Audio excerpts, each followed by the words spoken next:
Miss Bingley's letter arrived, and put an end to doubt. The very first sentence conveyed the assurance of their being all settled in London for the winter, and concluded with her brother's regret at not having had time to pay his respects to his friends in Hertfordshire before he left the country.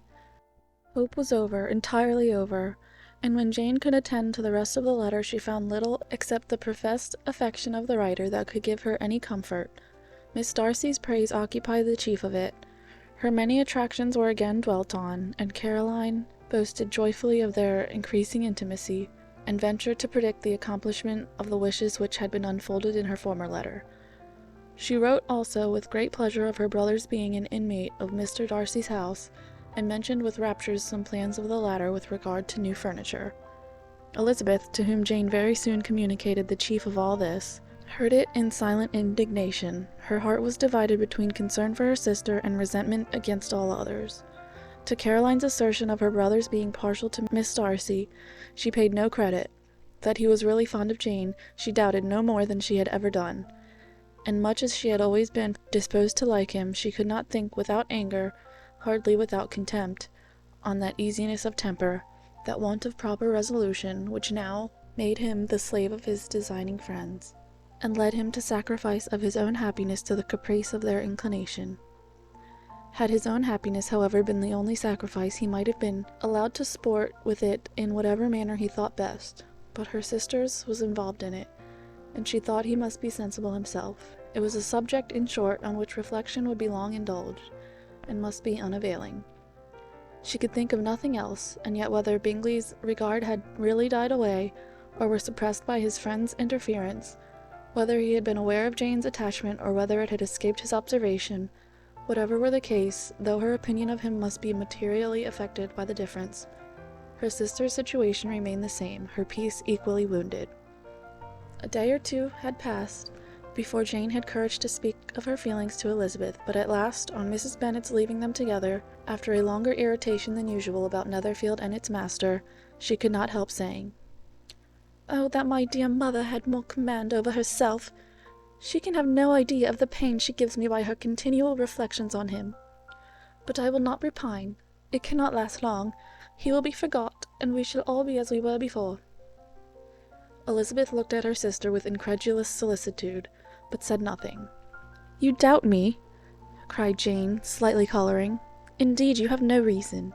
He may live in my memory as the most amiable man of my acquaintance, but that is all. I have nothing either to hope or fear, and nothing to reproach him with. Thank God, I have not that pain, and a little time, therefore, I shall certainly try to get the better." With a stronger voice she soon added, "I have this comfort immediately, that it has not been more than an error of fancy on my side, and that it has done no harm to anyone but myself." "My dear Jane!" exclaimed Elizabeth, "you are too good. Your sweetness and disinterestedness are really angelic. I do not know what to say to you. I feel as if I have never done you justice, or loved you as you deserve." Miss Bennet eagerly disclaimed all extraordinary merit, and threw back the praise on her sister's warm affection. "Nay," said Elizabeth, "this is not fair. You wish to think all the world respectable, and are hurt if I speak ill of anybody. I only want to think you perfect, and you set yourself against it. Do not be afraid of my running into any excess, of my encroaching on your privilege of universal goodwill. You need not. There are few people whom I really love, and still fewer of whom I think well. The more I see of the world, the more I am dissatisfied with it, and every day confirms my belief of the inconsistency of all human characters, and of the little dependence that can be placed on the appearance of merit or sense. I have met with 2 instances lately. One I will not mention, the other is Charlotte's marriage. It is unaccountable. In every view it is unaccountable." "My dear Lizzie, do not give way to such feelings as these. They will ruin your happiness. You do not make allowance enough for difference of situation and temper. Consider Mr. Collins's respectability and Charlotte's steady, prudent character.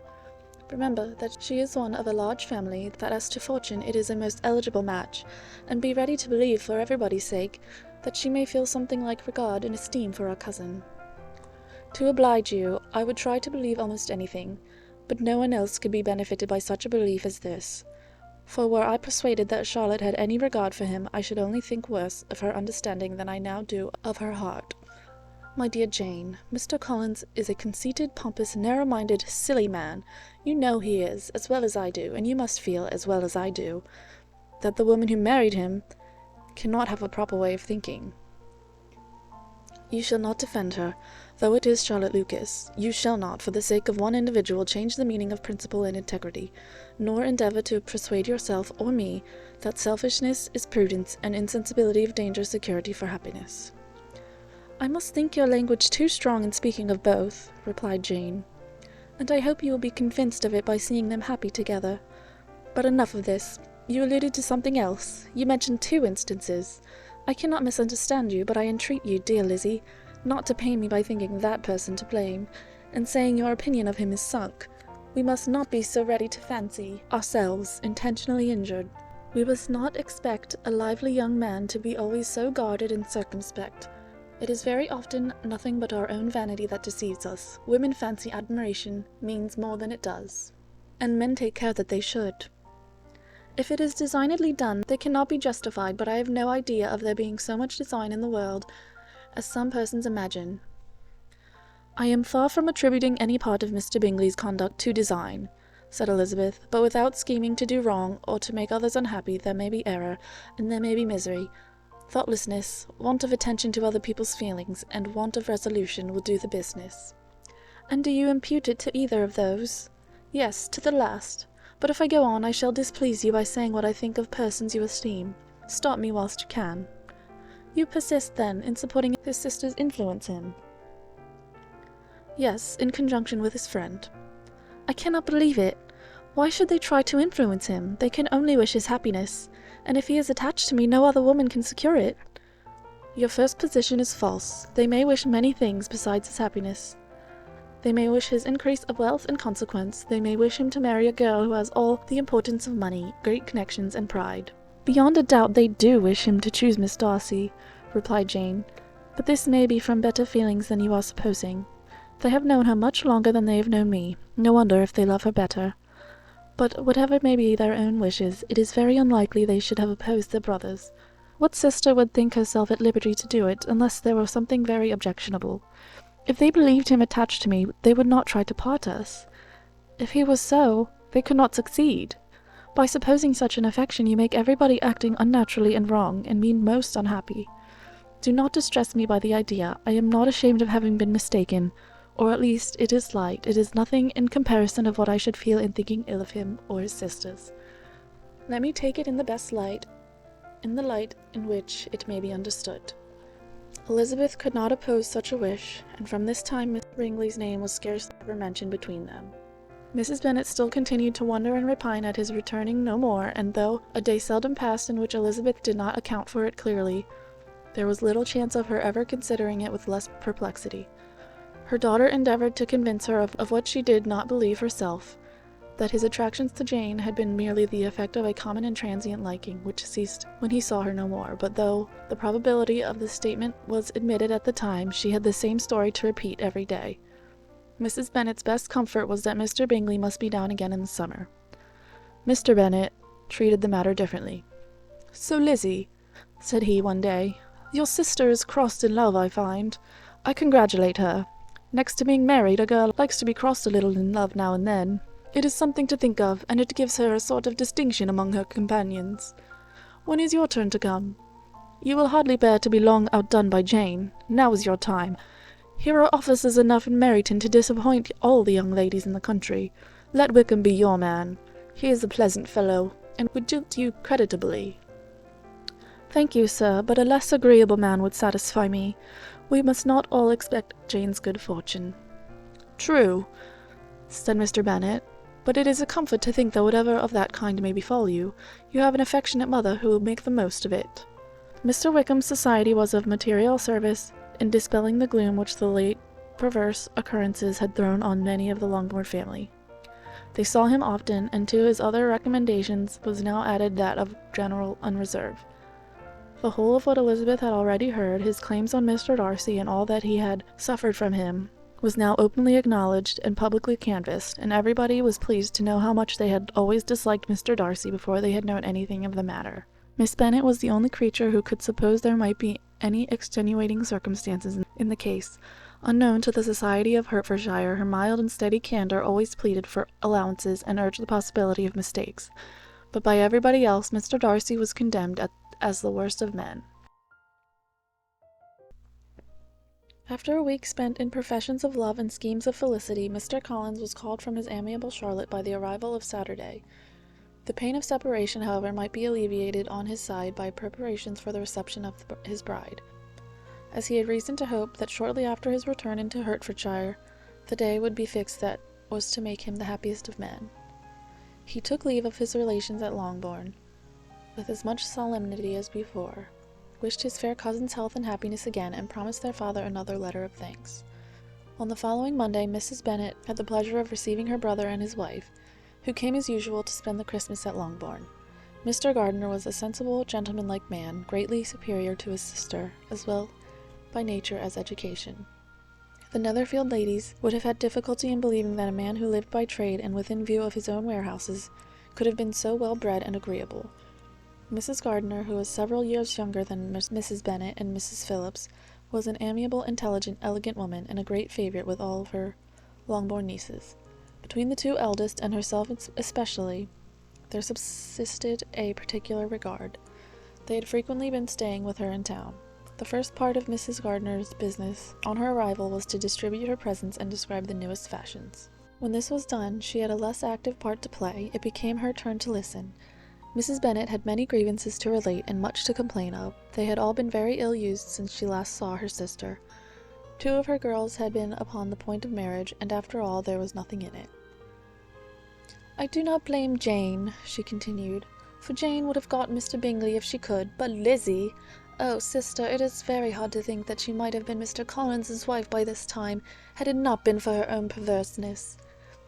He made her an offer in this very room, and she refused him. The consequence of it is that Lady Lucas will have a daughter married before I have, and that the Longbourn estate is just as much entailed as ever. The Lucases are very artful people indeed, sister. They are all for what they can get. I am sorry to say it of them, but so it is. It makes me very nervous and poorly, to be thwarted so in my own family, and to have neighbours who think of themselves before anybody else. However, your coming just at this time is the greatest of comforts, and I am very glad to hear what you tell us of long sleeves." Mrs. Gardiner, to whom the chief of this news had been given before in the course of Jane and Elizabeth's correspondence with her, made her sister a slight answer, and, in compassion to her nieces, turned the conversation. When alone with Elizabeth afterwards, she spoke more on the subject. "It seems likely to have been a desirable match for Jane," said she. "I am sorry it went off, but these things happen so often. A young man, such as you describe Mr. Bingley, so easily falls in love with a pretty girl for a few weeks, and when accident separates them, so easily forgets her, that these sort of inconsistencies are very frequent." "An excellent consolation in its way," said Elizabeth, "but it will not do for us. We do not suffer by accident. It does not often happen that the interference of friends will persuade a young man of independent fortune to think no more of a girl who he was violently in love with only a few days before." "But that expression of violently in love is so hackneyed, so doubtful, so indefinite, that it gives me very little idea it is as often applied to feelings which arise from a half-hour's acquaintance, as to a real strong attachment. Pray, how violent was Mr. Bingley's love?" "I never saw a more promising inclination. He was growing quite inattentive to other people, and wholly engrossed by her. Every time they met it was more decided and remarkable. At his own ball he offended 2 or 3 young ladies by not asking them to dance, and I spoke to him twice myself without receiving an answer. Could there be finer symptoms? Is it not general incivility the very essence of love?" "Oh yes, of that kind of love which I suppose him to have felt. Poor Jane! I am sorry for her, because with her disposition she may not get over it immediately. It had better have happened to you, Lizzie. You would have laughed yourself out of it sooner. But do you think she would be prevailed upon to go back with us? Change of scene might be of service, and perhaps a little relief from home may be as useful as anything." Elizabeth was exceedingly pleased with this proposal, and felt persuaded of her sister's ready acquiescence. "I hope," added Mrs. Gardiner, "that no consideration with regard to this young man will influence her. We live in so different a part of town. All our connections are so different, and, as you well know, we go out so little, that it is very improbable that they should meet at all, unless he really comes to see her. And that is quite impossible, for he is now in the custody of his friend, and Mr. Darcy would no more suffer him to call on Jane in such a part of London. My dear aunt, how could you think of it? Mr. Darcy may perhaps have heard of such a place as Gracechurch Street, but he would hardly think a month's ablution enough to cleanse him from its impurities. Were he once to enter it, and depend upon it, Mr. Bingley never stirs without him. So much the better. I hope they will not meet at all, but does not Jane correspond with his sister? She will not be able to help calling. She will drop the acquaintance entirely. But in spite of the certainty in which Elizabeth affected to place this point, as well as the still more interesting one of Bingley's being withheld from seeing Jane, she felt a solicitude on the subject which convinced her, on examination, that she did not consider it entirely hopeless. It was possible, and sometimes she thought it probable, that his affection might be reanimated, and the influence of his friends successfully combated by the more natural influence of Jane's attractions. Miss Bennet accepted her aunt's invitation with pleasure, and the Bingleys were no otherwise in her thoughts at the same time than as she hoped by Caroline's not living in the same house with her brother, she might occasionally spend a morning with her without any danger of seeing her. The Gardiners stayed a week in Longbourn, and what with the Phillipses, the Lucases, and the officers, there was not a day without its engagement. Mrs. Bennet had so carefully provided for the entertainment of her brother and sister that they did not once sit down to a family dinner. When the engagement was for home, some of the officers always made part of it, of which officers Mr. Wickham was sure to be one, and on these occasions Mrs. Gardiner, rendered suspicious by Elizabeth's warm commendation, narrowly observed them both. Without supposing them, from what she saw, to be very seriously in love, their preference of each other was plain enough to make her a little uneasy, and she resolved to speak to Elizabeth on the subject before she left Hertfordshire, and represent to her the imprudence of encouraging such an attachment. To Mrs. Gardiner, Wickham had one means of affording pleasure, unconnected with his general powers. About 10 or dozen years ago, before her marriage, she had spent a considerable time in that very part of Derbyshire to which he belonged. They had therefore many acquaintances in common, and though Wickham had been little there since the death of Darcy's father, it was yet in his power to give her fresher intelligence of her former friends than she had been in the way of procuring. Mrs. Gardiner had seen Pemberley, and known the late Mr. Darcy by character perfectly well. He consequently was an inexhaustible subject of discourse. In comparing her recollection of Pemberley with the minute description which Wickham could give, and in bestowing her tribute of praise on the character of its late possessor, she was delighting both him and herself on being made acquainted with the present Mr. Darcy's treatment of him. She tried to remember some of that gentleman's reputed disposition, when quite a lad which might agree with it, and was confident at last that she recollected having heard Mr. Fitzwilliam Darcy formerly spoken of as a very proud, ill-natured boy. Mrs. Gardiner's caution to Elizabeth was punctually and kindly given. On the first favourable opportunity of speaking to her alone, after honestly telling her what she thought, she thus went on. "You are too sensible a girl, Lizzie, to fall in love merely because you are warned against it, and, therefore, I am not afraid of speaking openly. Seriously, I would have you be on your guard. Do not involve yourself, or endeavour to involve, in an affection which the want of fortune would make so very imprudent. I have nothing to say against him. He is a most interesting young man, and if he had the fortune he ought to have, I should think you could not do better. But as it is, you must not let your fancy run away with you. You have sense, and we all expect you to use it. Your father would depend on your resolution and good conduct, I am sure. You must not disappoint your father."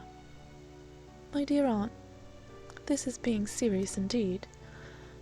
"Yes, and I hope to engage you to be serious likewise. Well then, you need not be under any alarm. I will take care of myself, and of Mr. Wickham too. He shall not be in love with me, if I can prevent it. Elizabeth, you are not serious now. I beg your pardon. I will try again. At present I am not in love with Mr. Wickham. No, I certainly am not, but he is beyond all comparison the most agreeable man I ever saw.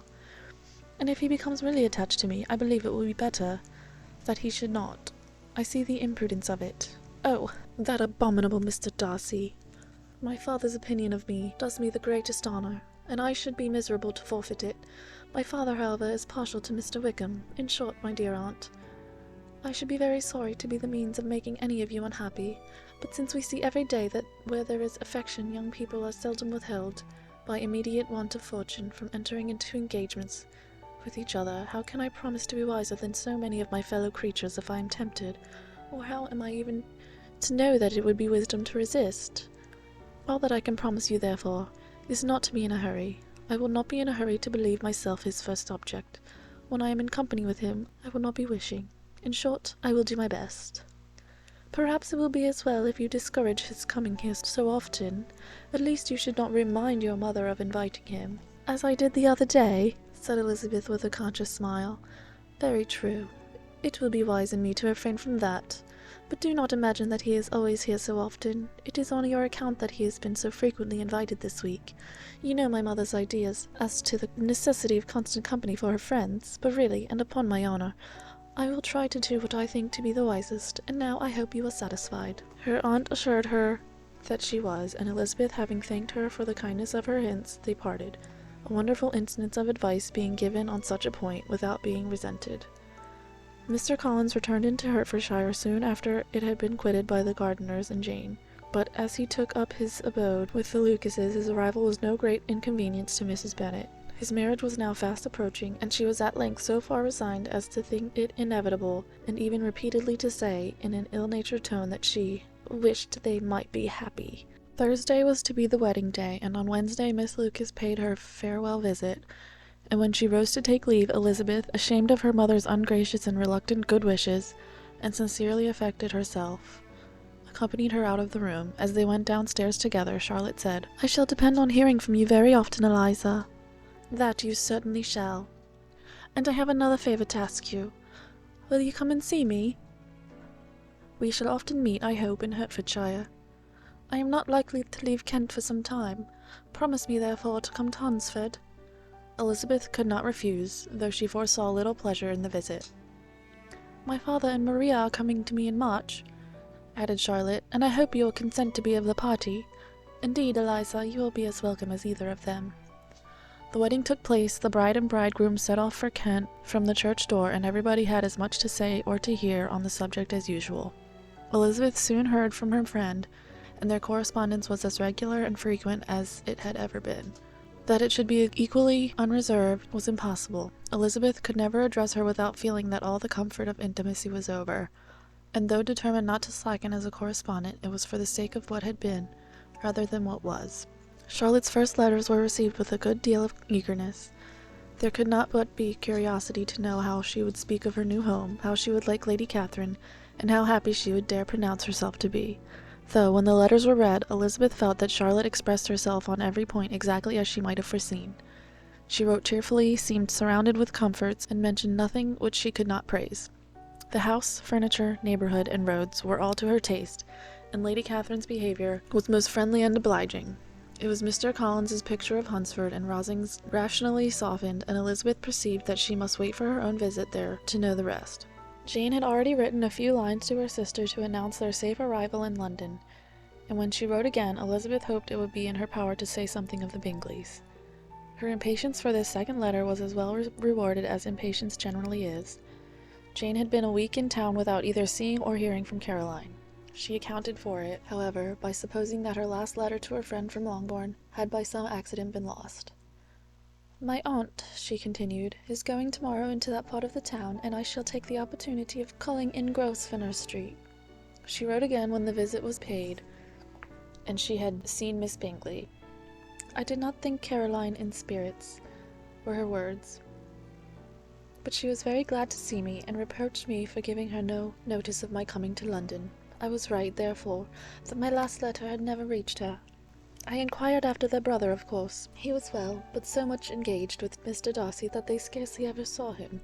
I found that Miss Darcy was expected to dinner. I wish I could see her. My visit was not long, as Caroline and Mrs. Hurst were going out. I dare say I shall see them soon here."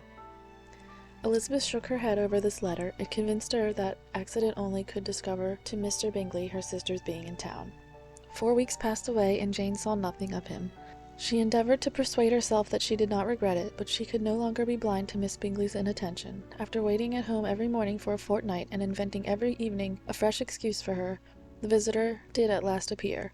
But the shortness of her stay, and yet more the alteration of her manner, would allow Jane to deceive herself no longer. The letter which she wrote on this occasion to her sister will prove what she felt. My dearest Lizzie will, I am sure, be incapable of triumphing in her better judgment at my expense, when I confess myself to have been entirely deceived in Miss Bingley's regard for me. But, my dear sister, though the event has proved you right, do not think me obstinate if I still assert that, considering what her behaviour was, my confidence was as natural as your suspicion. I do not at all comprehend her reason for wishing to be intimate with me, but if the same circumstances were to happen again, I am sure I should be deceived again. Caroline did not return my visit till yesterday, and not a note, not a line, did I receive in the meantime. When she did come, it was very evident that she had no pleasure in it. She made a slight formal apology for not calling before, said not a word of wishing to see me again, and was in every respect so altered a creature that when she went away, I was perfectly resolved to continue the acquaintance no longer. I pity, though I cannot help blaming her. She was very wrong in singling me out as she did. I can safely say that every advance to intimacy began on her side. But I pity her, because she must feel that she has been acting wrong, and because I am very sure that anxiety for her brother is the cause of it. I need not explain myself farther, and though we know this anxiety to be quite needless, yet if she feels it, it will easily account for her behaviour to me, and so deservedly dear, as he is to his sister. Whatever anxiety she must feel on his behalf is natural and amiable. I cannot but wonder, however, at her having any such fears now, because if he had at all cared about me, we must have met long ago. He knows of my being in town, I am certain, from something she said herself, and yet it would seem, by her manner of talking, as if she wanted to persuade herself that he was really partial to Miss Darcy. I cannot understand it. If I were not afraid of judging harshly, I should be almost tempted to say that there is a strong appearance of duplicity in all of this. But I will endeavour to banish every painful thought, and think only of what will make me happy, your affection, and the invariable kindness of my dear uncle and aunt. Let me hear from you very soon.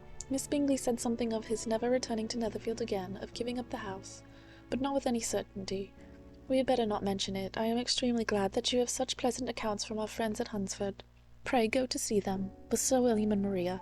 I am sure you will be very comfortable there. Yours, etc. This letter gave Elizabeth some pain, but her spirits returned as she considered that Jane would no longer be duped by the sister at least. All expectation from the brother was now absolutely over. She would not even wish for a renewal of his attentions. His character sunk on every review of it, and as a punishment for him, as well as a possible advantage to Jane, she seriously hoped he might really soon marry Mr. Darcy's sister, as by Wickham's account she would make him abundantly regret what he had thrown away. Mrs. Gardiner about this time reminded Elizabeth of her promise concerning that gentleman, and required information, and Elizabeth had such to send as might rather give contentment to her aunt than herself. His apparent partiality had subsided. His attentions were over. He was the admirer of someone else. Elizabeth was watchful enough to see it all, but she could see it and write of it without material pain. Her heart had been but slightly touched, and her vanity was satisfied with believing that she would have been his only choice, had fortune permitted it. The sudden acquisition of £10,000 was the most remarkable charm of the young lady to whom he was now rendering himself agreeable, but Elizabeth, less clear-sighted perhaps in this case than in Charlotte's, did not quarrel with him for his wish of independence. Nothing, on the contrary, could be more natural, and while able to suppose that it cost him a few struggles to relinquish her, she was ready to allow it a wise and desirable measure for both, and could very sincerely wish them happy. All this was acknowledged to Mrs. Gardiner, and after relating the circumstances, she thus went on. I am now convinced, my dear aunt, that I have never been much in love, for had I really experienced that pure and elevating passion, I should at present detest his very name, and wish him all manner of evil. But my feelings are not only cordial towards him, they are even impartial towards Miss King. I cannot find out that I hate her at all, or that I am the least unwilling to think her a very good sort of girl. There can be no love in all of this. My watchfulness has been effectual, and though I certainly should be a more interesting object to all my acquaintances were I distractedly in love with him, I cannot say that I regret my comparative insignificance. Importance may sometimes be purchased too dearly. Kitty and Lydia take his defection much more to heart than I do. They are young in the ways of the world, and not yet open to the mortifying conviction that handsome young men must have something to live on, as well as the plain.